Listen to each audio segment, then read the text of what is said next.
Dollar শক্তিশালী, এটা আমরা সবাই জানি। ভারতীয় রুপি ডলারের বিপরীতে দুর্বল, এটাও সত্য। কিন্তু প্রশ্ন হলো, যে রুপি নিজেই দুর্বল, সে কিভাবে বাংলাদেশের টাকার চেয়ে শক্তিশালী থাকে? আজকের ভিডিওতে আমরা সহজ ভাষায় বিশ্লেষণ করব রুপি বনাম টাকা, কে কেন পিছিয়ে, আর এর প্রভাব পড়ছে সাধারণ মানুষের জীবনে কিভাবে। ভিডিও শেষ পর্যন্ত দেখুন, কারণ শেষে থাকছে ভবিষ্যৎ পূর্বাভাস। ডলার হল বিশ্বের প্রধান রিজার্ভ কারেন্সি। তেল কেনাবেচা, আন্তর্জাতিক বাণিজ্য, ঋণ সবখানেই ডলার। যখন বিশ্বে অনিশ্চয়তা বাড়ে, যুদ্ধ, মূল্যস্ফীতি বা সুদের হার বাড়ে, তখন সবাই ডলারের দিকেই ছোটে। এর ফলাফল কি?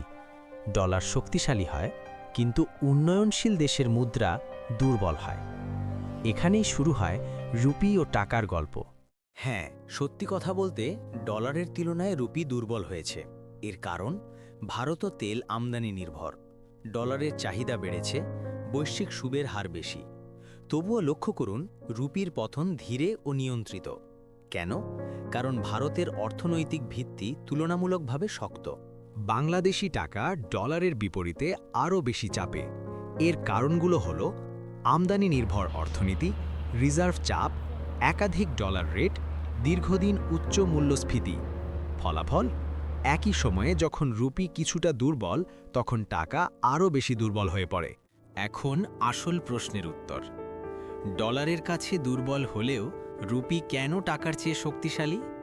কারণ ১, অর্থনীতির আকার। ভারতের অর্থনীতি বাংলাদেশের চেয়ে অনেক বড়। কারণ ২, রিজার্ভ ব্যবস্থাপনা। ভারতের বৈদেশিক মুদ্রার রিজার্ভ বেশি ও স্থিতিশীল। কারণ ৩, একক ডলার রেট। ভারতে একাধিক ডলার রেট নেই, বাংলাদেশে আছে। কারণ ৪, নীতিগত আস্থা। বিনিয়োগকারীরা ভারতের নীতির উপর বেশি আস্থা রাখে। এই কারণেই ১ রুপি দিয়ে যেখানে প্রায় ১.৪ টাকা পাওয়া যায়, সেখানে রুপিকে তুলনামূলক শক্তিশালী বলা হয়। এই পার্থক্যের প্রভাব সরাসরি পড়ছে আমদানি পণ্যের দামে, ওষুধ, তেল, গ্যাসে, শিক্ষা ও চিকিৎসা খরচে। ভারতে চাপ আছে, কিন্তু তুলনামূলক কম। বাংলাদেশে চাপটা বেশি অনুভূত হয়। বিশেষজ্ঞদের মতে, রুপির মান খুব বড় লাভ দেবে না, তবে নিয়ন্ত্রিত থাকবে। টাকার মান বাড়াতে হলে প্রয়োজন রেমিটেন্স বৃদ্ধি, রপ্তানি শক্তিশালী করা, ডলার বাজারে স্বচ্ছতা। সঠিক নীতি থাকলে টাকার অবস্থা উন্নত হতেই পারে। সংক্ষেপে বললে, ডলারের কাছে রুপি দুর্বল, কিন্তু টাকার তুলনায় এখনও শক্তিশালী। এই ছিল আজকের বিশ্লেষণ। আপনার মতামত কমেন্টে জানান। আপনি কি মনে করেন, ভবিষ্যতে টাকার মান বাড়বে?